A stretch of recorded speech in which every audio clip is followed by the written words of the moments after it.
Welcome to Student of the Game podcast, where we help you master the fundamentals, fall in love with practice, and win at the game of life. I'm your host, Brad Noll. Welcome to the classroom. Welcome back to another episode of Student of the Game. Today, I'm joined by my friend, Brian Lessinger. Appreciate you being here, Brian. Yeah, thanks for having me on. So today we're going to talk about money. I think there's a lot of things that people are uncomfortable talking about. We'll leave some of those off this topic, but money is definitely one of them. You know, Brian, a little bit of his background, we connected because we're both real estate professionals. We were a part of this coaching program. It's the largest coaching program for realtors in the country. All the top level realtors that are part of this, we sell 1 in every 8 homes in America. And Brian and I connected because of that. But I think the relationship went a little deeper when we started talking about basketball and sports and investing and all the things that, you know, we kind of share similar interests in. But Brian's done over 2,000 real estate transactions in the last 25 years, has been the owner and operator of the Lessinger team at Remax Gold, owns an office building, has an MBA in finance and a minor in economics. Sounds like you like to talk about money, Brian. Well, it was just one of those things I was fortunate. I come from a family that did actually talk about these things where a lot of people did not. And I think because we did, over time, it served me well. And now I'm just trying to pass that along and help other people talk about things that sometimes are a little bit uncomfortable. I think that's important. I mean, we've talked about setting goals on the podcast. We've talked about, we've had a lot of different interviews. We talked about the health. We've talked a lot of stuff, but money is something we haven't taken a deep dive into yet. And I want to challenge you, the listener, right now. I know, you're running a business and you're trying to grow. And, there's so many challenges with, how do you build your database? How do you pick up clients? Cash flow. How do I make money? How do I save money? So many things are similar when we're talking personal finance as well. So, Brian, I want to dive into, some of the fundamentals of money.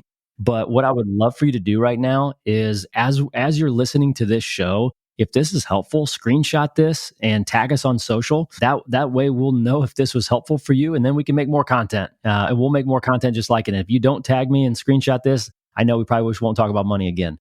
But Brian, let's talk about mastering the fundamental as it relates to money. And you're going to hear me shout out Brian here at the end, guys, but he has a YouTube page called The Complete Money Playbook. He's on YouTube. There are some great videos. I've been watching them. I've been sending them to my kids. And there's a lot of really good insights on money. So let's dive into the fundamentals. What are the fundamentals to money? Well, I tell people all the time, these things work for both, entrepreneurs that are listening. Obviously, you and I both run businesses versus your personal finances. So it all kind of works together. But I tell people there's really only 4 things you can do with money in the first place, which is earn it, spend it, save it, or invest it. And I think a lot of people are pretty good at earning it.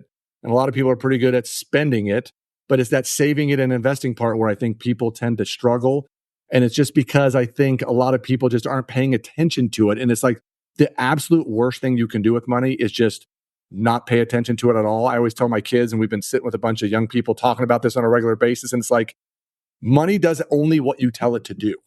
So if you tell it to do something, it will do it. It's just an inanimate object. It gets you where you need to go financially. And so, we talk about these 4 basic things all the time and how they can put their programs in place so that they can get ahead financially. And as everyone knows in today's world, with all the talk about inflation and all the other things, it's harder than ever, especially for these kids in their 20s and 30s trying to get somewhere. So you talk about money a lot. You have a passion for teaching, young kids, obviously, but adults as well. I'm just going to ask a question and kind of call you out. Like, what gives you the right to talk about this? Like, have you been successful with money your whole life? Was there a point where you said, hey, I have to, figure this thing out? Or what happened? I got to imagine that there was some milestone that happened that turned you on to this passion of teaching other people. Well, it was fortunate for me, like I said, something that we always talked about in my family from the time we were young.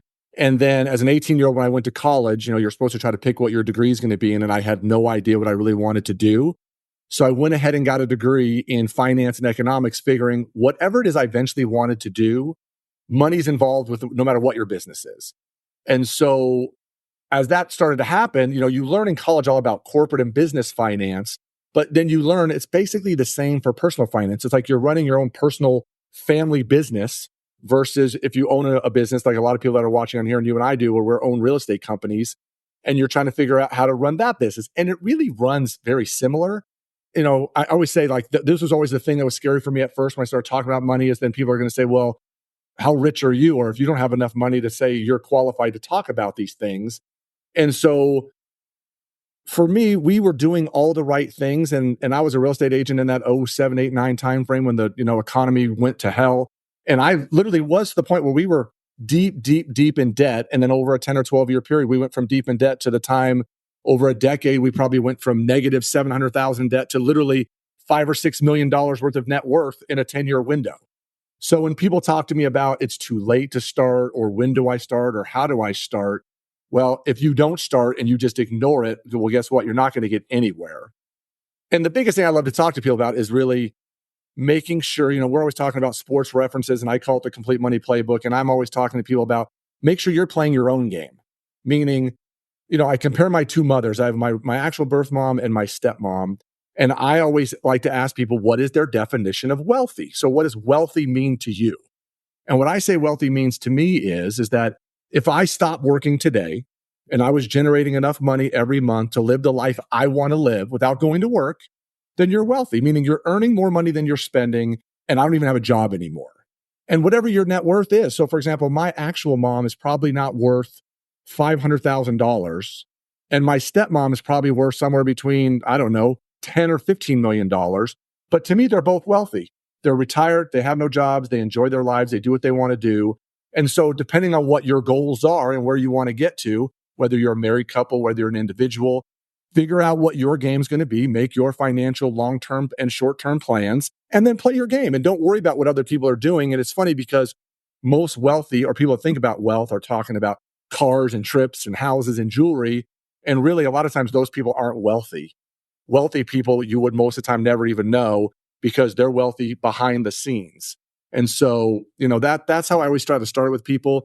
Am I any more qualified than anyone else? No, but I like to call it everyday wealthy. I'm everyday wealthy. I make plenty of money without ever selling a house to somebody. And it makes my real estate business really nice, because then I can coach people up on whether they should buy or sell a house or buy an investment property or not, knowing we're always going to give them the answer that's best for them and not worry about what's best for me. Because if I just help enough people get what they want, as you know, then we get what we want and we make plenty of money too. So that's kind of how I've always thought of it that way. And it's worked really well for me. That is so good. I have a lot of thoughts that cross my mind as you're talking. The first one is, if you're a business owner out there, I know you've experienced this before. I have when I was younger in my career, and to say I'm never going to go through this again is probably false, but you can sit at a kitchen table and give someone honest advice because you don't need to make that sale. You want to, right? You want to. But the reality is, if you're in a position right now where I think, income or revenue is the lead generator in the life that you want to live, right? Like you have to have some type of congruence, to your lifestyle, based on your income. And what you're talking about right there is that freedom of being able to look somebody in the eye and giving them the advice based on their needs and not your own needs. I mean, I'm sure we've all sat there. It's funny you talk about, what wealthy is. I think, I look at wealth in terms of time as well, right? If you have $10,000 and I have $10,000 and I spend $10,000 a month and you spend $2,000 a month, I have 1 month of money and you have 5 months of money, right? And so it's like, how much can you make it last? And I think a lot of times, maybe I'm just speaking autobiographically here, but sometimes the comparison, comparison's not wrong, by the way. Like a lot of you've heard the quote, comparison robs us of our joy. I don't believe it. I think comparing against the wrong thing robs us of our joy. I compare if I'm 40 and I compare myself to somebody who's 50, like that's wrong. If I compare myself to somebody who's my same age, but we're in different industries, that's wrong.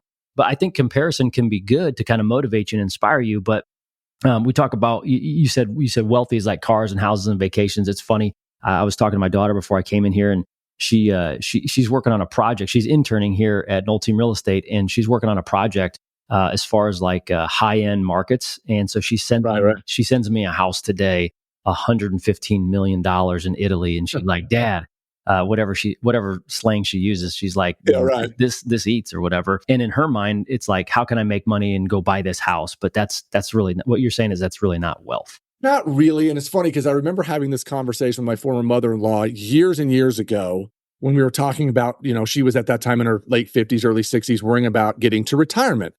And we used to always say, like, how much money do you need? And her answer used to always be, if I knew how long I was going to live, I would know how much money I was going to need. So this is that fear factor. I was just talking about this the other day. I think she'll be 80 on her next birthday. And we were having this exact conversation. And I said, what I'm looking at is it from a different perspective now, because I think what people talk about, like net worth, versus wealthy, it's kind of not the same thing. My feeling on it is that if I want to live a lifestyle of, say, $25,000 a month of income, and I can own enough assets that will pay me $25,000 a month in income without working, well, then I can live a really long time and not run out of money. And so there's different philosophies on how retirement works and how wealth building works. And so, I just like to sit down with people and for the most part, start off like you always talk about those basic fundamentals. As much as people hate to talk about it, it's about basic budgeting and looking at your finances and figuring out how can I make a little more money? How can I spend a little bit less money? How can I figure out how to start building up some assets that are starting to pay me money? And it's those kind of things. And we've talked about it. For those who don't know, I mean, I own, Brad's team's helped me buy some homes. I own some homes in Indiana. And part of that was I'm a real estate agent in Nevada. Well, why wouldn't I just do it here? Well, his price points are different. His rents are different.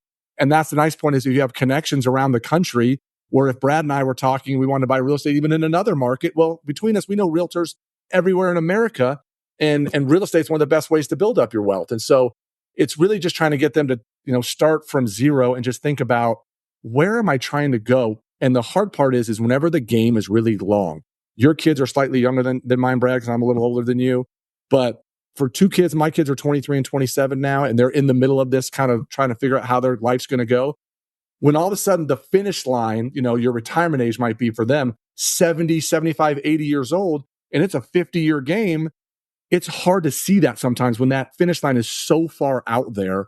But I just promise them, it's like if you just keep doing these small little things, and you learn some basic terminology on how amortization schedules work and other things, you'll have so much money you won't even know what to do with it without it being as hard as people make it out to be. So I love talking about fundamentals because it just simplifies everything. Like we always talk about, fundamentals will never change. The strategies and tactics that we use are going to change based on what the market's doing. If interest rates are high or low, it may change your strategies or your tactics, where you put your money.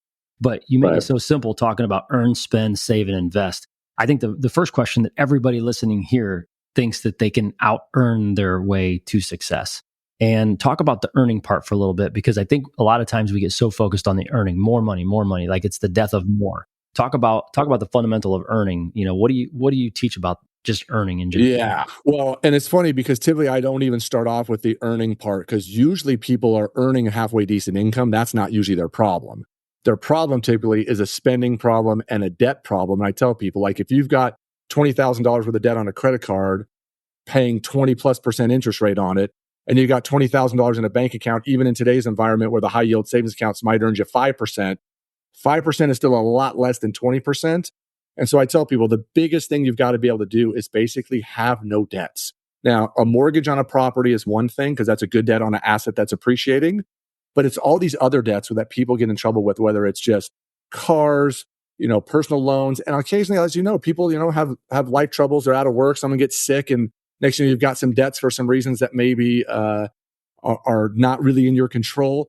But I always tell people when we sit down is figure out every place you make money, figure out what your actual budget is, and then we got to figure out what your debts are, what those payments are, what the interest rates you're paying on those are, and figure out how we're going to attack that and get rid of it. Because I tell people, if we got rid of all these debts and all these payments over here, that takes so much stress and pressure and all these things off of you. Because I mean, as much as we hate to say this, we help people buy and sell homes. And a lot of times, I know when I first got a license, you think it's always going to be for good reasons. First-time home buyers, they move up, they get a bigger house, they have kids. It's all happy and joyful. And a lot of times we sell houses because grandma passed away, or people are getting divorced, or family drama caused them to then go their separate ways. And that was part of how this started. I mean, I kept sitting in living rooms with people that were old enough to be my parents and grandparents, and financially they were a disaster. Or you're watching other couples getting divorced because financial pressures got to them. And I really do think in most couples, one person's more of a saver investor and one person's more of a spender. And if they just sat down and communicated these topics and figured out a way to get on the same page, because I always say, you can do both and. But sometimes you got to do a little of the hard work early. And as we always talk about, if you're doing the hard work early, we're basketball guys. And I always, as a big guy in high school, it's like, do your work early. It's going to pay off in the long run, right? Sprint the floor, get in front of that. So it's it's those kind of things where it'd be great for everyone to make more and more, but I think they got to focus on that debt reduction part first. I didn't know I was going to ask this question, but it just kind of came to me as you're talking. So a lot of times, as business owners, we set goals, and it starts with income. It starts with, what do you want to make next year? What do you want to make this quarter? And do you have any framework around goals for spending or saving or investing? I know you've got a percentage of like invest 20%, right? And I've these. I'm going to point people to your YouTube, the Complete Money Playbook. Go to YouTube and watch his videos; they're great. I watched your shorts. There's 10-minute videos. A lot of it is just very, very good information in a short period of time. But talk to me about what's the focus that you can give people when they're setting goals that's not just about income. Right. So, like, for example, in my real estate business, I know what the minimum is. I always kind of go like, it's kind of funny how I do it. I'm a sort of a worst case scenario guy. I go, how many homes and how much revenue do we need to generate so that staff is paid, business is happening, we're covering all our expenses of running a business. And then every dollar, like those first dollars, you might be making 50 cents on the dollar. But those later dollars that you're making, you might be making 85 cents on the dollar because you have like these fixed costs, as you know. So I always look at it as, what is our minimum amount of production that we need to do, which usually sets me at ease knowing, well, we could easily do that. And then from there, you realize those deals that now we're getting into the third and fourth quarter, if we have a huge fourth quarter, that quarter is so much more profitable than as the beginning of the year because your fixed costs don't change. Maybe we do a few more deals. You have a few more people come to your client parties. You have a few more closing gifts. So great. I'll buy closing gifts all day long to help people as far as that goes. But it's really kind of focusing on where we need to be minimum, makes the pressure gone, and then you just go from there. Increasing sales, like you said, sometimes, as you know, it runs in cycles a little bit, especially in the real estate business.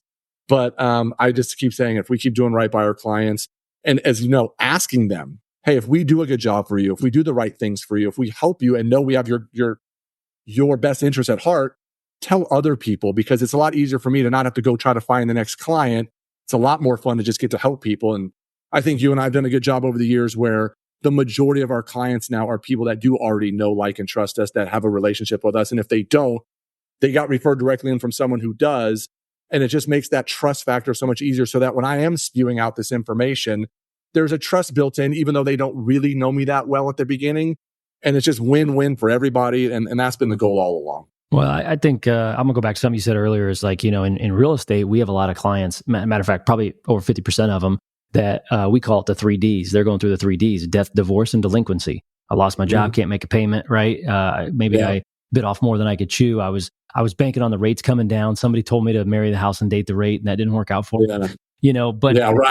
But what I want to do is I want to talk about, how do you take this gift that you have of finance, right? Because not everybody's great with money. How do you take this and use it as an asset? And it's kind of a rhetorical question. I know the answer to it. This is what I heard as a business owner. If all Brian Lessinger does is sell homes, you're good at what you do. But what you've done now is you've taken a gift of yours is understanding money, and you're now coaching your clients. If you aren't comfortable with money, but you're really good at something else, and you've got this database, this list of relationships, what I'm hearing from Brian is go give that gift away. Go give that 100%. Gift to those clients. Go, if you're selling t-shirts, if you're a financial advisor and you have some other gift, go give that to your clients, right? I mean, if you understand, I was talking to a buddy of mine who runs a business and has a great marriage, right? That's a gift that he has. And so he's going on vacation next month and they're doing a marriage retreat. And that's something that he's doing as part of, like, this is who I am. This is my brand. This is what I'm building. I understand this. It comes easier to me than other areas, and I'm going to go bless other people with it. And that's what you're doing with money. 100%. And it's funny because, certain clients, you might bring it up, and I'll always preface it. Like, if you don't want to go here, we don't have to go here. But for many people, they want to go there. They want to talk about this stuff. And once they get over maybe some initial embarrassment, or they're trying to figure out how maybe they're much older than I am and they feel like they should be much further ahead, I go, you are where you are. I mean, I always tell people, whatever's behind us is behind us. I can't worry about that anymore. I mean, when I was in my late 30s and damn near went broke because the economy went, it wasn't in my control. I did everything I could do. And then, it sucked and I started over and we did it again. So I know how this works and I know how to do this. And I just think in today's world with so much social media and all this other stuff, it's so easy to see all these things about Bitcoin and crypto and things with jets and all this stuff. And I'm like, that's fine. If that's your thing and you want to do, that's fine. But I'm just saying, like you talked about, it's always starting off with these basic fundamentals. And if you just delay your gratification a little bit and you put in that hard work early and young, the payoff down the road is so big. But it's just in today's world, that whole delayed gratification thing is just hard for people. But if they could just get there, they'd be awesome at it. And like I said, it started off just bringing it up with clients, and it started to be a conversation more. And then all of a sudden, my son and his friends, they're all in their late 20s, mid-late 20s. And next thing you know, they're coming to my house once a month and they're literally spilling their guts about what they do and don't know. And these are like kids that come from pretty good backgrounds, college educated, all have decent jobs, and they just didn't understand how to get ahead financially because unfortunately, they don't teach that stuff in public school. And so they don't have a place to learn it unless you start searching around online. And because I do, you can find it online a lot of different places. And what you're just trying to find is a person that you connect with, because nothing I'm talking about is anything that I didn't learn 35 years ago, 40 years ago in college. It's the same stuff. It doesn't change. Like you said, some of the things in today's world are a little different. Those fundamentals, they are what they are. And if you just put them into place, you will thank yourself later. But sometimes it just doesn't feel like winning. And in the short term, when you don't feel like you're winning, it's hard to keep motivated. So I'm glad you brought that up. I want you to talk to the person who can't see down the road, the person that struggles 5 years down the road, 10 years down the road. I mean, you even said with your kids, 50 years down the road. Most people struggle with that. Talk, like give them some practical advice. I think we've all heard this quote. We overestimate what we get done in a year, and we underestimate what we can get done in a decade. I had somebody on the podcast a little while ago that ran a massive race, 110 miles, and she wasn't even doing trail runs 3 years ago. So her 3-year journey was, I'm starting off, and now I'm running 110 miles, 30,000 feet of elevation, 40-hour race. I mean, who does this stuff? And 3 years later, 3 years before, she was doing none of it. I'll shout out, I've got a team member, remain nameless, not going to embarrass anybody, but 3 to 4 years ago, they were in a totally different situation. And this person set a goal on my team. They knew who they are. They set a goal on my team to own some land. And borderline was embarrassed for sharing that goal because did not know how that was going to be possible. Well, guess what? This year, my man bought some land, has a house, going to build a nice pole barn and a garage, and can literally hunt off of his back deck. And it's like he was embarrassed to share that goal. Maybe, I don't know if he was or not, but you can picture yourself setting a big goal. You talked about your financial life dramatically changed in 10 years. Talk to the person about what do they need to do to start. That maybe they're overwhelmed. Maybe they don't know where to start. Maybe they don't know how to put a plan together. They think it's hard. Nobody's ever taught them about money. Like, where am I starting at if I want to set this goal? Yeah. So when I sat down with my son and his friends, here's exactly where I told them to start. And anymore, most of it now is apps on your phone. You don't have to wait for your bank statement to come in the mail anymore. But if you literally sat down, and it's funny because I sometimes feel like automation has been the enemy for people because they never feel the pain of spending their money. It just happens, swipe and whatever. I said, I really like them. And I did this at first was I literally had them take a pad of freaking paper and take it and write down, go through your bank statements, go through your credit card statements, go through anywhere that you have money moving around, write it down. How much money do I make? Not, hey, my salary is $100,000 a year. How much actually is getting deposited into your account? Because that's what really matters because you're paying taxes, whatever the case is coming out of those things. So write down what you're making, write down all your expenses. So if you're a renter, it's your rent, it's your utilities, it's your car payment, it's your student loan, whatever it is, write down all your expenses. And then if you have any balance debts, a credit card, a car, write them down. What are my total debts? What is my interest rate on those debts? What's my minimum payment? And if I only made the minimum payment, how long would it take me to pay it off? So now we have a snapshot, a picture of where we're starting the game from. And then from there, if you don't know what to do, reach out to someone like myself. People that actually have gotten ahead are more than happy to sit down and talk to people about this stuff. You can call me directly and say, hey, I saw you on Brad's podcast, and call me. I'm happy to talk to you about this stuff. It's no skin off my back and sort of put you in place on how this is going to work. Now, obviously, that's more difficult if you're two people versus one person. Because if you share your incomes and your expenses and you're a married person or there's two of you, that conversation is going to be a little more difficult than if it's one person. If it's one person, then you just have to decide, am I going to do this and better my situation or not? And again, all I can do and all any of us can do is I can give you the advice and the tools and the guidance and have somebody you can bounce ideas off of. But then you have to do the work. If you're not willing to do the work, then I can't help you. It's no different. You and I have had realtors work for us for years. We know the plan to become a successful realtor. Not every realtor that worked for you and I was a successful realtor because they won't all do the work. And so you start there. Eventually, I would want everything to be automated. So again, in a perfect world, you're making money and your savings and investing is coming off the top.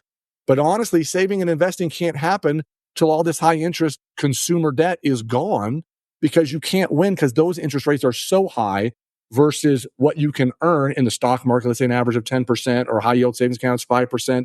And yes, there are seasons and times where people earn higher percentages, but over the long haul, if we're talking about a 20, 30, 40-year game, you're not going to out earn your 20 or 25% interest rate you're paying on a credit card or your car loan or whatever it is. And sometimes it's unfortunate to say, maybe your stuff's too nice and you got to figure out a way to downsize your life for a while to get ahead.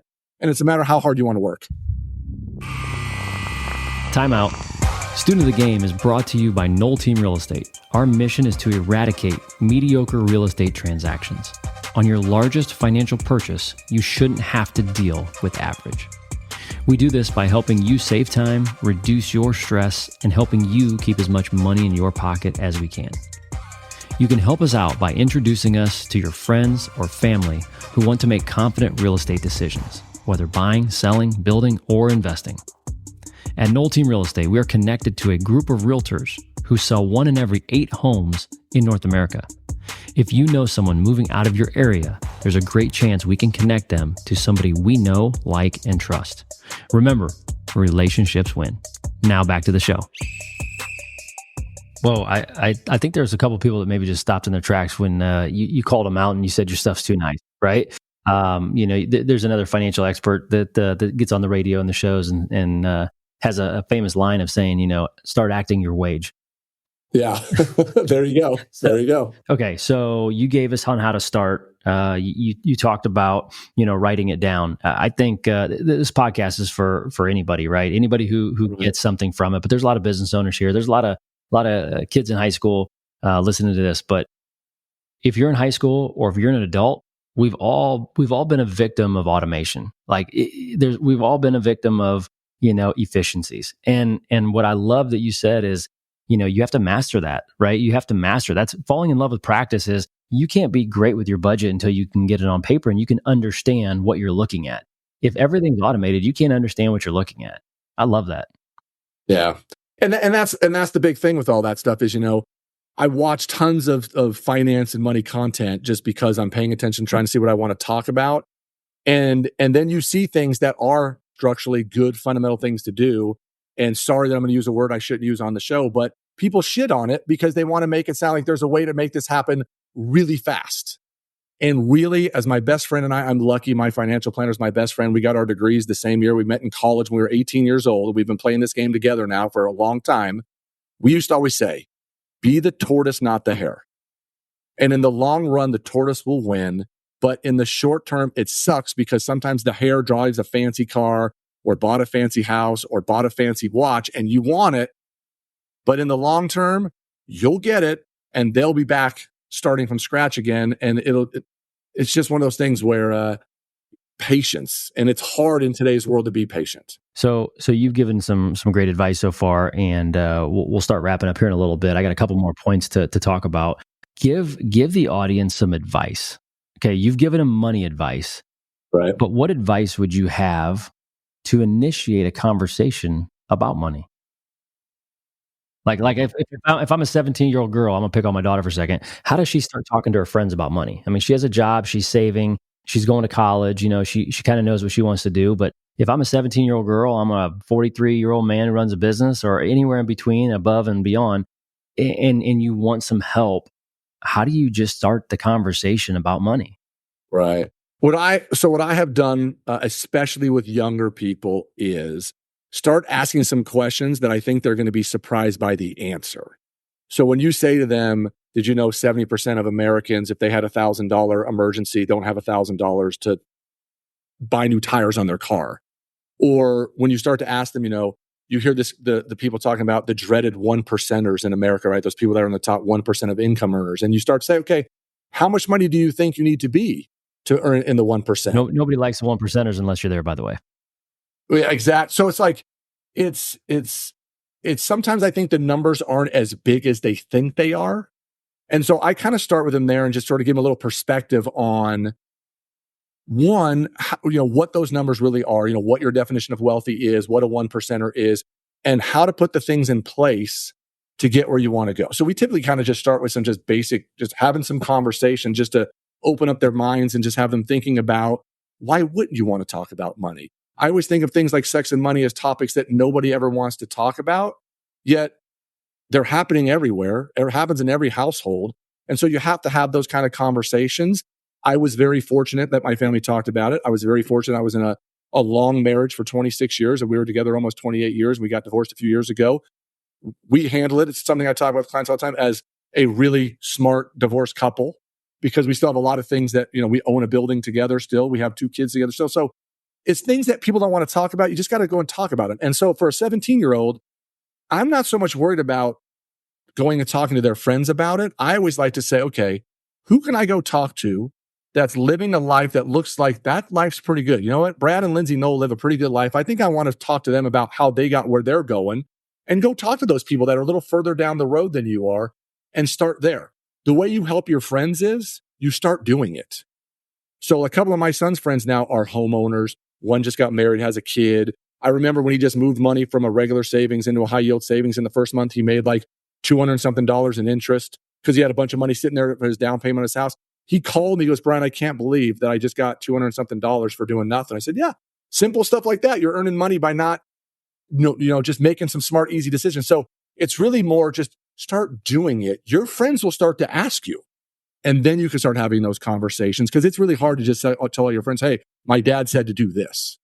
Yeah. And so, then they start to talk to their friends, and it snowballs. It's amazing that this whole thing, if I remember right, this whole thing started from just talking to your kids, sitting on the couch and in the living room and having a conversation, and their friends start asking you questions. Like think about this, their friends is the reason that the Complete Money Playbook, began. 100%. And I tell them that all the time. It's like you said, I'm very fortunate because, and I'm sure you're this way too, Brad, we're the dads that for whatever reason, my kids' friends will come talk to me. And for whatever reason, whenever one of them is struggling with something, even if it's not about money, it's some other just life thing, my kids will just go talk to my dad, call my dad, go meet with my dad, because for whatever reason, they feel like I'm a safe space. They can talk to me about stuff. And because you and I, all my friends, the 8 of them that come, 7 of them played college sports. One did not. And so these are kids like you and I can talk the language. We played the sport. We know what it's like to sit in the locker room. We know what it's like to have a good game, a bad game, be hurt, not be hurt. And so for whatever reason, they open up to us. I mean, I'm sure you get it on your end, with your kids and their friends too. And so because of that, we get to have some conversations that we're lucky to be able to have with these young people, because sometimes they bring up stuff and you're like, ooh, I never thought of that either. And so it becomes like one of those things where you're trying to do good for them, and they don't realize how many times they end up bringing some good stuff back to you without even knowing it. Absolutely. And go back to the sports analogy for a second. There were times in my career where I was on the bench and not on the floor. And we're all like, maybe you feel like you're on the bench right now when it comes to money. And maybe you feel like you should be more successful than you are. And I had an opportunity to either sit on the bench and be quiet and never fix what needed to be fixed, or I could go to the coach, a leader, a mentor, and say, I'd like to get some more minutes. What's happening? What am I not doing? Can I work? Is it something that, my IQ needs to grow? Do I need to get more shots up? Is my percentages down? Like, help me understand. I want to be successful. Therefore, I'm willing to ask the question. I don't think people are willing to ask the question until they either hit rock bottom or till they get the confidence to say, staying where I'm at is not okay. And I think that's hard. It's real hard. It's a hard thing, especially, Brad, when you're talking about your 17-year-old. Those are hard questions to ask. They're hard questions for us to ask. And we're in our 40s and 50s. It's like, I think as time goes on, you're more willing to ask those questions. You're more willing to be open about having those conversations. I'm very lucky because I know people like yourself, my best friend and I, we talk about things I think that a lot of men don't actually talk about. And because of that, it allows us to be able then to have these conversations with people and just say, hey, open up, be vulnerable, and say, you know what? I'm 40 years old and my financial situation is garbage, or my relationship right now is a mess, or me and my kids are just not jiving right. Whatever it is, how do we help each other? And I was very lucky because for years I had a bunch of friends. We played basketball on Sunday mornings. I think the best part of the basketball was when we were done, we'd sit around for a half an hour afterwards and talk about stuff that men don't talk about. And it was a very fortunate thing. Unfortunately, we don't do it anymore because COVID shut the gym down. And now I don't think any of us are in condition to go back to playing. We're afraid we're going to hurt ourselves. But for many years, it was an awesome experience. And this is what's nice is even for people like you and me that live across the country from each other, if push came to shove and we had something we wanted to talk about, I know I could pick up the phone, be vulnerable with you and say, hey, I'm curious about your opinions on this because I think you and Lindsay are doing some things that are amazing. How do I work that into my relationship? Or how do I work that into my life with my kids that you do with yours? And so you work on those things. And I just think people need to not be afraid. Like, what's the alternative to keep sitting on the bench and not playing? Yeah, you got to get it. You got to get in the game. So, and absolutely, I know other people listen to this podcast, but I'm just talking to you right now. Our lake house is always open for you if you ever want to come. So, absolutely, man. I will be there again someday. I want to talk a little bit about business finance. It's a little different than personal finance. The fundamentals are all the same. A lot of times people ask me about my team and how I built it, and they ask some questions that I think that they don't know really the right question to ask.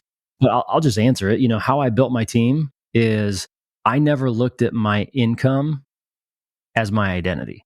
I never looked at the revenue that I was generating from business as my identity, right? So like in business, you start off and, maybe you start off making 25,000 and 50,000, 100,000, whatever that is, that doesn't matter the number. But what happens is when people look at business revenue and they think that that's their income, that in my belief, it will suffocate their growth. I subscribe to a model called Profit First, and it's a business model where there's percentages. We have revenue that comes in, and then twice a month we have transfers that go into certain accounts for profit. Obviously, Profit First. It's the same as David Bach. Pay yourself first. We've got owners' compensation accounts. We have a tax account, and we have an operating expense account. And I know there's allocated amounts that go into each of those buckets. And at the end of the quarter, we have a profit transfer. I think, and maybe the question here is, how do you relay this to personal finance, Brian? But I know that I think a lot of people fool themselves when it comes to business by taking profits and reinvesting them back into their business. Profits are profit. Right. Profits are. You're the business owner, right? You deserve to invest in your future. So how do you translate that into personal finance when it comes to looking at your income as a household, like a business or like revenue? So like I said, just to sum it up, I've been able to grow my team because we can hire people because I don't spend everything I make. Right. I'll say it again. I don't spend everything I make. Guess what? You know why I do that? Because I used to, because I didn't have a full book, And so something needed to change. And so we've been doing this for about 8-9 years now, and it's been fantastic. So how does a couple or even an individual have an income and not have that be their identity? Well, it's funny you say the profit first part. So to me, it's kind of the same thing with I'm a big David Bach guy, read all his books, and it's no different than investing off the top first. So I always, to make the numbers round, use my little $100,000 income. And in a perfect world, you'd be on that 50-30-20 rule where you'd pull 20% off the top. And that 20% is for saving and investing. And if you did that first and you lived off the rest of the $80,000, as long as to me you didn't spend more than $80,000, then great. You're doing all the things you need to do because you did all the heavy lifting and all that stuff first. And so that's how I've always done it. It was the same thing with our business models. Like you said, what we did is I just paid myself a salary as one of the employees of the business. And then at the end of the year, I just treated my salary as one of the expenses of the business. And then at the end or at the beginning, each quarter or every 6 months, where when there was profit, like you said, you did these owner draws and put it into your other account. And a lot of times that money didn't get spent because I'm a big proponent of, you and I are in sort of a high risk business. So I would say when people are talking about having a rainy day account or an emergency fund or whatever those cases may be, if you're someone like us who's self-employed, I don't get a check every 2 weeks. I never know when my income is coming in, but I was able to alleviate that by giving myself a paycheck. And it's the same thing on your personal finances. It's like anything else. It's like, what you bring in, if you think of that as this is revenues to our household rather than this is our income, we generate 100,000 of revenues. How are we allocating those funds to run our family? And I think of it as your family is its own business. You've got to run it like a business. And so if you don't pay yourself first and invest off the top and figure out what your expenses are going to be, especially as your kids go from younger to older, you're getting ready to have some college age kids, and hopefully they're going to be on some scholarships and athletic, funding. And so you want to pay for as much as someone might have to pay for total. But at some point, for some kids, college isn't going to make sense because it got so expensive for them. So you just have to kind of look at all the things and don't just put yourself in this box or this bucket of just doing what everyone else did. You've got to do what works for you. But if you just think of your personal life as revenues, just like you would as a business, it really kind of does work the same. The terminology is different. The way the accounts are going to look at it is different. And again, I have a CPA that I literally meet with probably 3 or 4 times a year. They are also my company's bookkeeper. So we're looking at these numbers all the time so you can figure out how to take advantages of taxes. And maybe when I need to reinvest into my company and maybe buy some new equipment or however it is, you got to just treat it the same way. No different than every year. If my car now is 10 or 11 years old, and every year at the end of the year, depending on my company's business, my CPA is going to be like, hey, is this the year you need to buy a car? Because it makes sense to buy the car at the end of the year to write up against the business. So it's really just finding someone you're comfortable with, sitting down and talking to, and especially if there's 2 people, just know this might be a little hard at first. And again, when you say your shit's too nice or your stuff's too nice, it's a little hard to hear at first, but they'll thank you later because then they get that thing going in the right direction and it turns into a good thing for them. But it's like anything else. You got to just put in the time and energy and practice and work at the beginning to set it all up.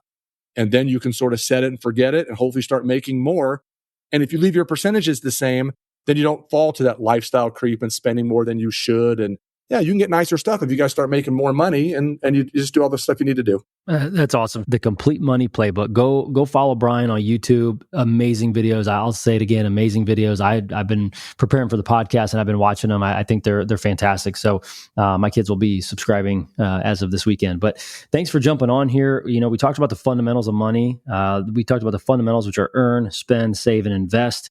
We talked about what that looks like. It's just hard work. Get a piece of paper and a pen out and start writing things down. Don't automate it until you fully understand it. Oh, and by the way, it's okay to admit that you don't understand something. That's where growth starts, right? I mean, in any area of your life, your faith, your family, your business, your health, money, it does not matter what area it is, but you've got to admit that you need some help and go get it and don't be shy. So you're doing all this, you're adding a ton of value to not only your personal circle, your database, your clients. You're adding this to anybody who gets on the internet and goes to YouTube and subscribes to the Complete Money Playbook. But I've got to ask, this is all about mastering the fundamentals, falling in love with practice, and winning at the game of life. What does winning at the game of life, Brian, look like for you?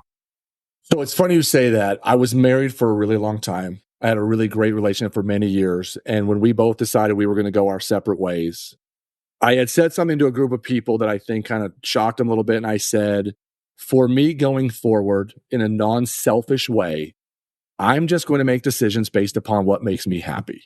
And if it makes me happy, I'm all in on it. And if it doesn't make me happy, then I'm just not all in on it. And so for me, that was kind of where I wanted to go. I have my own little personal rules about what makes me happy and how I decide on what I'm going to be a part of and what I'm not. And if you really keep it that simple, I'm very fortunate. I have a couple of kids in their 20s that like hanging around their dad, want to do things with their dad. And what I've learned is all they ever remember is the experiences that we had together. So I try to do all this stuff we're doing and figure out all this money and finance stuff and put myself in a financial position so that if all of a sudden tomorrow you said to me, we want to go to whatever it happens to be, and it was going to cost me $5,000 on a short trip to do it, and I wanted to do it, I wouldn't care. I would just spend the money, go and do it. And off we go. And it's funny because we're doing that here in about 3 weeks. We have a trip that me and my kids are taking up to Washington, and we're going to a couple of football games back-to-back days. Yeah. And that 48 hours or 72 hours is going to cost me probably about $6,000. And I don't care. And so that's where my whole point of what I'm doing all this and what makes me happy. So it's like, that's my goal, to be able to keep doing those things so that one day, if this thing were to put off lots of money, I would love to be able to get, someday be able to just give all this information, keep giving it away to bigger and bigger audiences for free to help them. And, if enough people are watching the channel is, like you said, it's brand new. There isn't but about 10 or 12 subscribers at this point to it. But, I've learned that I don't care about the metrics. I don't care about the numbers. If I can affect one person, 5 people, 10 people, I never know who those people then go and affect. And it just starts to snowball outwards. And that's the whole point of all this, is just to leave the place better than you found it. Well, I think that's wisdom. I think my son may not have the wisdom. He's going to ask how many subs Brian has, which is subscribers, and that's his vanity metric because he's young. But as you grow and get older, here's what I know: you just started this, but you didn't really just start the money playbook, right? like you've been doing the complete money playbook, your entire life. And this is something that is a gift of yours. And I love it. I love that you're chasing your dreams, doing what makes you happy. I heard you say this. So if you have an audience, if you're listening right now and you have an audience of school kids or a group that you want Brian to speak to, I know he would love doing that. He said it, but I wanted to reiterate it, that if you have a group of people that want to talk money and learn, get on there, subscribe to the Complete Money Playbook. We believe, Brian, that in the game of life, relationships win. Being good with money wins also, right? If you're going to choose to be poor with money or to be good with money, I'd rather be good with money. But in all things, we believe relationships win. My kids say, give this man his flowers, right? Which means send them the accolades, send them some appreciation. So if relationships win and we're going to send some flowers, who's somebody in your life that has been instrumental to get you where you are today? Who do you want to send some virtual flowers to today? Yeah, I mean, that one's always super easy for me. And part of the reason why I talk about all this stuff is for my dad. I was lucky. I was one of those people that won the dad lottery. I got a good dad. Unfortunately, he passed away 15 years ago. So he hasn't got to see a lot of the stuff that we're now doing. And it's funny because many of the lessons that are used or stories that I talk about in trying to help people with money and finance are things that I jokingly say he did to me that I didn't know he was doing to me. And then all of a sudden you find out when you're in your 30s or 40s or 50s, you're like, and you realize what actually happened and what actually occurred over those years. Yeah, it's just unfortunate that he isn't here to watch it and see it. Because like I said, I was lucky that way. Not everybody gets to win the dad lottery. And, this was a guy who came from literally a housing project in Manhattan, New York, that came from zero money. And him and his brother just figured it out. And where he learned the lessons and where he did these things or how he came up with this stuff, didn't go to college, barely made it through high school, and they just figure it out. And so I was fortunate because I didn't have to figure it out the way he did. I got to just keep running with the baton as he, gave it to me. And so, yeah, I mean, that's an easy one for me. I was very fortunate in that. It's just a bummer. It was actually his birthday just a couple weeks ago that he wasn't here to see more of this, even though he's obviously a huge part of it. Yeah, well, that's awesome. Shout out to Dad. The sounds like the Mr. Miyagi of money. Somehow, man, he figured it out. I don't know. That's awesome. He was teaching to paint the fence, and you didn't know what that was. 100%. The ripple effects of what he was trying to get you to do is great. I got a million hilarious stories. I'll tell you another day, Brad, about some of the things he did that I had no idea till later. And you're just like, gosh, darn it. That's funny. Yeah. Crazy. That's awesome. Well, keep doing work. I know we've mentioned this a couple times, but why don't you share it now? How can people follow you? How can they support you? Where do people go to find you?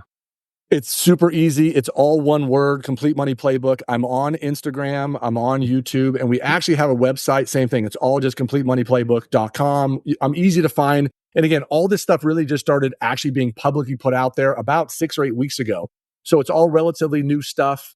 There aren't a lot of people following it yet. And again, at the end of the day, I'm not worried about vanity metrics. I'm worried about trying to help people get somewhere.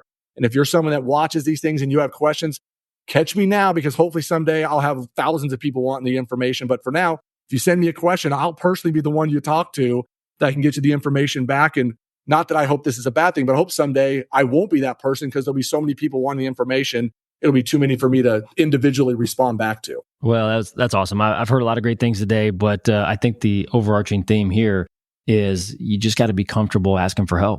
If you're not good at money or you have questions about money, if you are good with money and you have questions with money, it doesn't matter. Just put yourself out there. If I want to get healthier, I got to go find somebody who knows more about health than I do. If I want to, put a budget together, a spending plan together, I need to go find somebody who's more comfortable with it than me. So I think it's great. Iron sharpens iron. I know I've been blessed, Brian. I appreciate you in my life. I appreciate the friendship we've built. And, it started with real estate. It went to basketball, and now we're talking money. And I think we just help each other grow. So thank you. Thank you for being a guest today. I appreciate it. Anytime, Brad. Anytime. Awesome. Well, again, if you've liked this episode, if you want more of this type of content, screenshot this, tag us, tag Brian, tag myself, the Complete Money Playbook, and we'll make more of this. And like I said at the beginning, if you don't tag us, then probably won't talk about this again. So thanks for your time again, and have a great day. Thanks for listening to Student of the Game podcast. Whatever game you are playing, I'm cheering for you. See you in the next class.